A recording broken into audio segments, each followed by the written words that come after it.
Good morning girls. आज की इस क्लास में आप सभी का स्वागत है। आज का हमारा टॉपिक है संभाव्यता, चैप्टर नंबर 5। और उसमें हम देखेंगे, उसके उपघटक में आज हम देखेंगे उसका परिचय, और दूसरा है यादृच्छिक प्रयोग और फल, और नमूना अवकाश। अभी परिचय, ये संभाव्यता वर्ड का परिचय यानी उसका मतलब क्या होता है ये समझने के लिए एक बहुत अच्छी सी कृति दी है हमारे पहले पेज पर।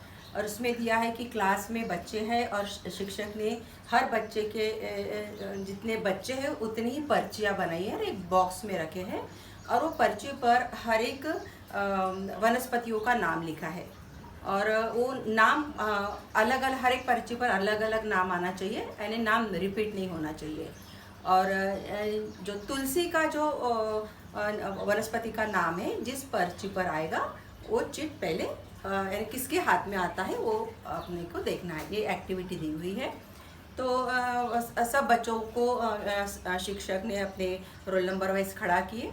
तब पहले नंबर का जो विद्यार्थी है वो कहता है कि सर मैं ये पर्ची नहीं उठाऊंगा क्योंकि मुझे पता नहीं है कि वो तुलसी जो वनस्पति है वो मेरे ही पास उसकी पर्ची आएगी कि नहीं आएगी, क्योंकि इसकी संभावना बहुत कम है क्योंकि मेरे पास बहुत सारे ऑप्शंस है, यानी बहुत सारी उसमें बक्से में बहुत सारी पर्ची है। और जो आखिरी विद्यार्थी है वो भी कहता है कि सर मेरे भी हाथ में वो तुलसी वनस्पति की पर्ची आएगी कि नहीं आएगी नहीं बता सकते, उसकी संभावना कम है क्योंकि हो सकता है कि उसके पहले विद्यार्थियों ने वो पर्ची को उठा लिया है। इसका मतलब कहने का ये अर्थ है कि हमें देखना है कि संभावना कम या अधिक, यानी किसको कहते हैं कि जिसको हम पॉसिबिलिटी होगी या हम उसको प्रेडिक्शन करेंगे आएगी कि नहीं आएगी। तो कुछ मैं उदाहरण आपके सामने बता रही हूँ। जैसे उदाहरण है कि आज से वर्षा होने की आशा अधिक है, यानी वर्षा होने की आशा अधिक है। इसका मतलब हम ये नहीं बता पा रहे कि आज वर्षा होगी या नहीं होगी, हम यही बता रहे हैं कि होने की आशा अधिक है, यानी संभावना है उसकी, यानी पॉसिबिलिटी है। हम भविष्य में बात कर रहे हैं इसमें। सेकेंड जो उदाहरण है, महंगाई बढ़ने की संभावना अधिक है, यानी इसमें परफेक्ट नहीं बता रहे कि महंगाई बढ़ गई है या महंगाई बढ़ेगी, तो बढ़ने की आशा है। तीसरा उदाहरण दिया है, भारत को आगामी क्रिकेट स्पर्धा में हराना असंभव है, यानी पक्का नहीं बता पा रहे है या नहीं है। चौथा भी उदाहरण दिया है, निश्चित ही मुझे प्रथम श्रेणी मिलेगी, यानी ये नहीं बताया, कंफर्म नहीं बताया कि मुझे मिलेगी या नहीं मिलेगी, मिलेगी ये पक्का नहीं बता पा रहे, यानी उसकी संभावना बता रहे, भविष्य में हम बात कर रहे हैं और उसकी पॉसिबिलिटी है या नहीं हम ये नहीं बता पा रहे हैं। ये तो हो गया ये संभावना वर्ड का परिचय, यानी हम पक्का नहीं बता पा रहे होगा या नहीं होगा, लेकिन उसकी संभावना है, कम है अधिक है, इस प्रकार का है। तो अभी हम चैप्टर की तरफ हम जाएंगे। हम लोग हमेशा देखते हैं कि क्रिकेट का गेम शुरू होने के पहले टॉस किया जाता है, यानी सिक्के को उछाला जा सकता है। जब सिक्के के दो पहलू होते हैं, एक होता है चिट और दूसरा होता है पट। तो इसमें हम जब हम कॉइन को ऐसा टॉस करते तो हमें पता नहीं चलता कि इसमें चीत आएगा या पट आएगा, लेकिन उसमें दो संभावना है, एक तो चीत आएगा या तो पट आएगा। जब हम पहला जब अगर सिक्का हम टॉस करते हैं तो उसमें आएगा एक तो चीत आएगा और या तो पट आएगा। चीत को ये हो गया है चीत और दूसरा हो गया ये पट। इंग्लिश में इसको बोलेंगे हेड और इसको बोलेंगे टेल। यानी जब हम एक सिक्के को उछालते हैं तो संभावना दो प्रकार की होती है, चीत या पट। ये समझ में है आपको? अगर मैंने अभी एक विद्यार्थी ने दो सिक्के को उछाले हैं, दो बार उसने सिक्के को उछाला है, तो ये कितनी इसकी संभावना हो सकती है? तो इसमें 4 प्रकार की संभावना हो सकती है। 2 बार उछालने के बाद हो सकता है उसमें एच आएगा, यानी 2 बार चीत आएगा, या चीत या पट आएगा, या पट या चीत आएगा, या पट आएगा। पट का मतलब होता है उसको टेल, यानी अगर हमने 2 सिक्के उछाले तो उसमें संभावना आ गई है 4। अगर एक सिक्का जब हम उछालते हैं तब 2 संभावना, एक तो पट आएगा या तो एक तो चीत आएगा या तो पट आएगा। और अगर हम 2 सिक्के उछालते हैं तो उसमें 4 संभावना होती है, H H, H T, T H और टी टी। और एक पासे का उदाहरण है हमारे पास।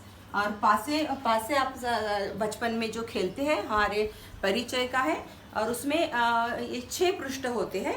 और ये मेरे पास अभी पासा नहीं है, लेकिन मैंने ये बॉक्स लिया है। तो उसमें यहाँ 1, यहाँ 2, यहाँ 3, 4, 5 और 6 इस प्रकार के मार्किंग की हुई रहती है। और अगर हम उसको उछाले हैं तो हम ये नहीं बता पाते हैं कि कौन सा नंबर फिक्स आएगा, लेकिन इस पर 6 नंबर है, तो इसलिए हम यहाँ लिखेंगे 1, 2, 3, 4, 5, 6। यानी ये 6 नंबर में से कोई एक नंबर आने की संभावना है। तो इस प्रकार हम बता पा रहे हैं, अगर एक कॉइन हमने उछाला तो 2 संभावना आ सकती है, अगर 2 बार कॉइन को उछाला है तो 4 संभावना आ सकती है, अगर हमने पासे को फेंका तो यहाँ 6 संभावना आने की 6 संभावना आ सकती है।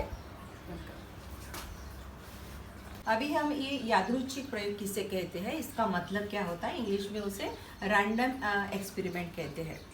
जिस प्रयोग में सभी संभाव्य परिणाम पहले से ही ज्ञात होते हैं, यानी जो भी हम प्रयोग कर रहे हैं उसके परिणाम, संभाव्य परिणाम पहले से ही ज्ञात होते हैं। का मतलब कैसे है, जैसे हमने कॉइन को उछाला है तो हमें परिणाम पता है कि इसमें हेड आएगा या टेल आएगा, चीत आएगा कि पट आएगा, ये परिणाम हमें पता होता है।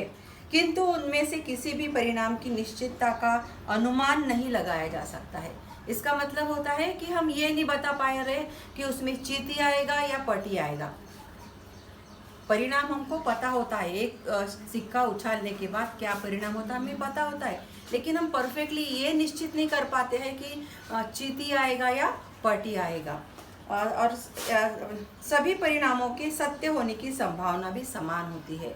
यानी जैसे एक सिक्के को हमने उछाला है तो उसकी हेड भी आ सकता है या टेल भी आ सकता है, यानी उसकी संभावना समान होती है।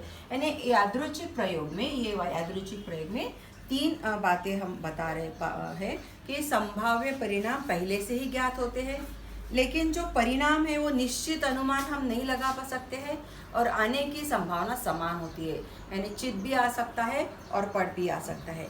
तो उसमें मैंने पहले उदाहरण दिया था सिक्के का, तो एक सिक्का उछालने के बाद चीत आ सकता है या पट आ सकता है। अगर हमने पासा फेंके तो उसमें 6 संभावना है, उसमें 1 से लेके जो 6 अंक है, 1 से लेके 2 ये जो अंक है उसमें कोई भी एक अंक आ सकता है, और हर एक की आने की समान संभावना है।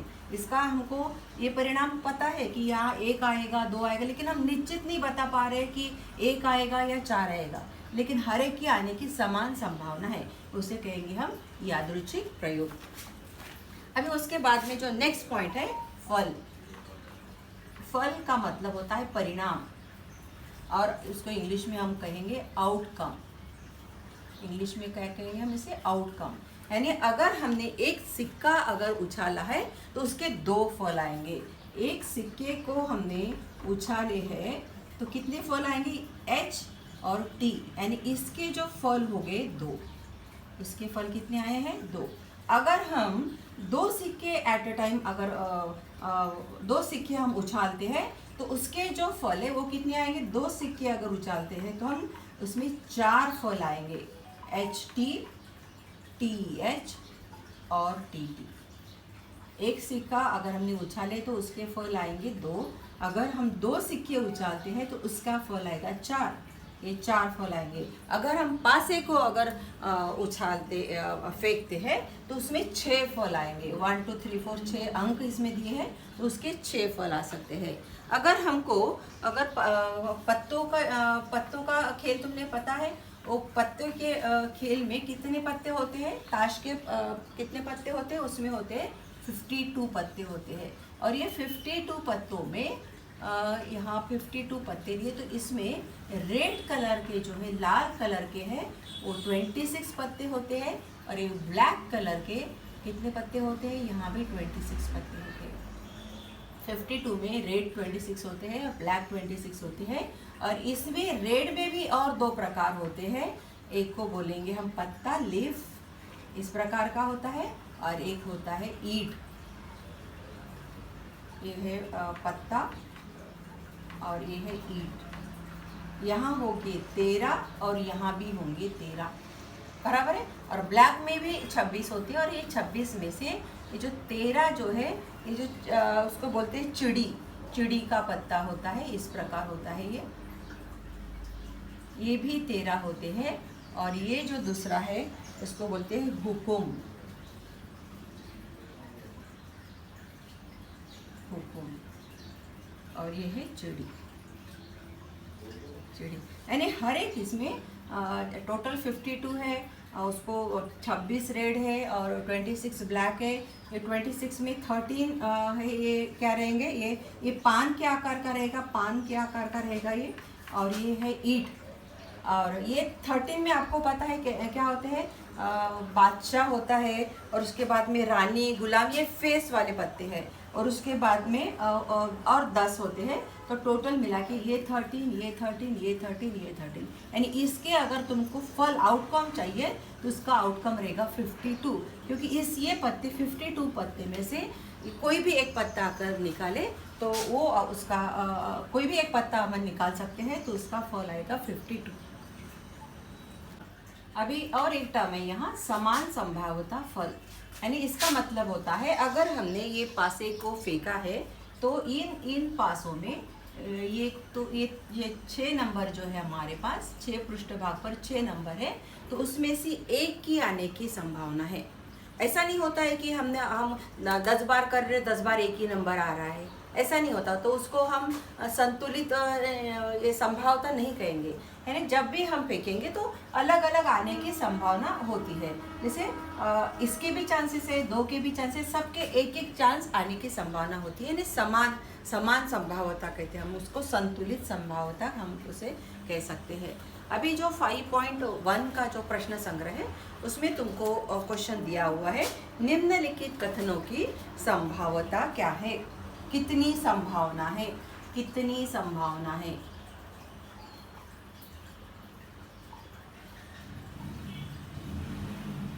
संभावना है यानी कितनी पॉसिबिलिटीज है,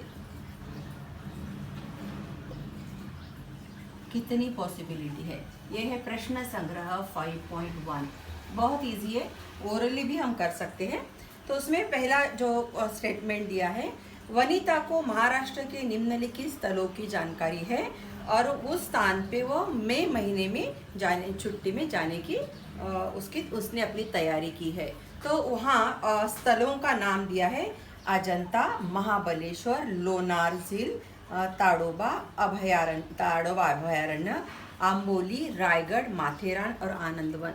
ऐसे 8 स्थान हैं। तो उसमें से एक स्थान में वनिता मई महीने की छुट्टी में जाने वाली है। तो इसमें कितनी संभावना है, हम यही नहीं बता सकते कि 8 में से वो आनंद भवन ही जाएगी या अजंता ही जाएगी। इन 8 में से वो एक स्थल जाएगी। यानी इसकी जो पॉसिबिलिटी है, इसकी जो संभावना है, यहाँ संभावना आएगी 8, क्योंकि 8 संभावना में 8 स्थल है। तो 8 में से कोई एक स्थल पर जाएगी तो उसका मतलब होता है कितनी पॉसिबिलिटीज है, वो 8 पॉसिबिलिटीज है। ये 8 स्थलों में से वो कोई भी एक स्थल में जा सकती है, कोई निश्चित नहीं दिया है, तो इसलिए इसमें संभावना होगी 8। दूसरा हम क्वेश्चन देखेंगे कि सप्ताह के दिन का यादृच्छिक पद्धति से चुनाव करना है। अभी हमें पता है कि हफ्ते में कितने दिन होते हैं, 7 दिन होते हैं। कितने दिन होते हैं, 7 दिन है। तो कितनी पॉसिबिलिटीज होंगी, 7 दिन। ऐसा नहीं कि एक ही दिन बता रहे हम, वो एक ही दिन नहीं, तो 7 दिन है, इसका मतलब वहाँ 7 पॉसिबिलिटीज होंगी। तीसरा जो उदाहरण दिया है, ताश के पत्तों में से एक पत्ता यादृच्छिक पद्धति से चुनना है। यादृच्छिक पद्धति का मैंने आपको मीनिंग पहले बताया। और वो गड्डी में से 52 पत्ते होते हैं, तो उसमें से एक पत्ता हमको उठाना है। हम ये नहीं बोल सकते कि मैं रानी को ही उठाऊंगी या ईंट की रानी को उठाऊंगी, हम ये नहीं कंफर्म नहीं बता सकते। उसमें संभावना है कि हम ये जो 52 जो पत्ते हैं उसमें से कोई भी एक पत्ता हम उठा सकते हैं। तो यहाँ जो पॉसिबिलिटी होगी, यहाँ संभावना जो होगी वो कितनी आएगी, 52। नेक्स्ट जो क्वेश्चन है, प्रत्येक कार्ड पर एक संख्या 10 से 20 तक की इस प्रकार लिखी गई है, तो उनमें से एक कार्ड यादृच्छिक पद्धति से हमें चयन करना है। अभी 10 से 20, अभी 10 से 20 के नंबर, 10 से 20 इसमें कितने नंबर आएंगे? 10 आएंगे? 10 नहीं आएंगे। इसमें काउंट करेंगे तो 11 नंबर, हम 10 को भी काउंट कर रहे हैं, 20 को भी काउंट कर रहे हैं, तो यहाँ नंबर संख्या आएंगी 11। तो पॉसिबिलिटीज कितनी होगी? 11। अभी ये बहुत ही इम्पोर्टेंट अपना टॉपिक है, नमूना अवकाश। नमूना अवकाश या उसे इंग्लिश में कहते हैं हम सैम्पल स्पेस। ये पेपर में आता है कि नमूना अवकाश लिखिए या सैम्पल स्पेस लिखिए, 116 पेज पर दिया हुआ है। अभी ये नमूना अवकाश किसे कहते हैं हम वो पहले देखेंगे। यादृच्छिक प्रयोग में सभी संभाव्य फलों के समूहों को नमूना अवकाश कहते हैं। यानी यादृच्छिक प्रयोग में सभी संभाव्य फल, जैसे एक कॉइन को टॉस किए, उछाले, तो दो संभावना होती है, H या T। कितनी? H या T। तो इसके यादृच्छिक प्रयोग में सभी संभाव्य फलों के समूहों को, ये पूरा जो समूह है उसको बोलेंगे नमूना अवकाश। इसे कहेंगे नमूना अवकाश। जैसे दो सिक्के उछाले तो नमूना अवकाश में क्या आएगा? उधर में आएगा HH, HT, TH और TT। अभी ये जो नमूना अवकाश है ये x अक्षर से दर्शाया जाता है, या ओमेगा ये अक्षर से भी दर्शाया जाता है, और ये ग्रीक अक्षर है।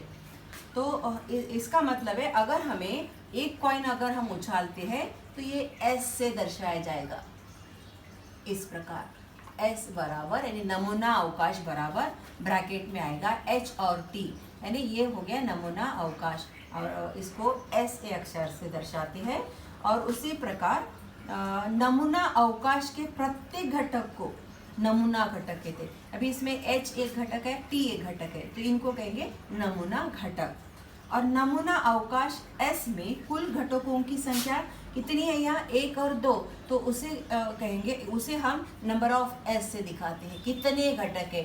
इसमें कितने घटक दिख रहे तुमको? 2, तो यहाँ नंबर ऑफ S हो गया 2। समझ में आया? और एक बार समझाती हूँ। यादृच्छिक प्रयोग में से सभी संभाव्य फलों के समूहों को नमूना अवकाश, ये 2 है यहाँ, तो इसको नमूना अवकाश कहेंगे। इसे S अक्षर से दर्शाया जाता है, और इसमें कितने यहाँ जो नंबर दिए उसको बोलेंगे हम नमूना घटक। और कितने नमूना घटक है? 2 है, तो therefore number of S is 2। अभी एक टेबल दिया है 117 पेज पर, और एक यादृच्छिक प्रयोग जो है पहला, जो हम पहला लेंगे कि एक सिक्का उछाला, तो इसका नमूना अवकाश क्या होगा? तो इसका नमूना अवकाश पहले तो हम कैसे डिनोट करते हैं? S से दर्शाते हैं। तो एक सिक्का उछालने के बाद हमको क्या मिलेगा? एक तो चिप मिलेगा, या तो पट मिलेगा, हेड या टेल मिलेगा। तो इसमें 2 घटक आ गए, तो ये इसलिए नंबर ऑफ S जो हो गया 2। पहले भी एग्जाम में इसके पहले भी मैंने एक्सप्लेन किया। अभी अगर हम 2 सिक्के उछालते हैं तो 2 सिक्के उछालने के बाद नमूना अवकाश जो है वो क्या आएगा गर्ल्स? यहाँ नमूना अवकाश आएगा HH।